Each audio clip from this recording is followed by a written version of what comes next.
अस्सलाम वालेकुम। एक गांव में गरीब मगर दिल वाली औरत रहती थी। हर सुबह अपने दरवाजे पर एक रोटी रख देती और बस इतना कहती, जो भूखा है ले जा और मुझे दुआ दे। पड़ोस में एक शख्स रहता था जो रोज़ उसे तंजिया नज़रों से देखता और कहता, ऐसे कामों से कुछ नहीं होता, दुआ से किसी का पेट नहीं भरता। औरत बस खामोश मुस्कुरा देती और अगले दिन फिर वही काम दोहराती। फिर एक दिन वो तंजिया शख्स कहीं चला गया। 3 दिन बाद जख्मी, कमज़ोर, भूखा वापस आया। चलते चलते औरत के दरवाजे पर गिर पड़ा। औरत ने संभाला, पानी दिया, वो ही रोटी दी और नर्म लहजे में कहा, यह रोटी किसी की दुआ से ज़्यादा कीमती नहीं होती।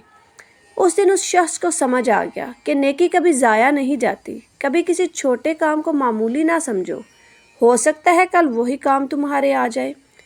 इसलिए हमें चाहिए कि दूसरों की मदद करें और अपनी नेकी को ज़ाया होने से बचाएं। अगर आपको मेरी वीडियो पसंद आई है तो मुझे कमेंट बॉक्स में इसका जवाब दें और मेरी वीडियो को लाइक करें और कमेंट करें। शुक्रिया।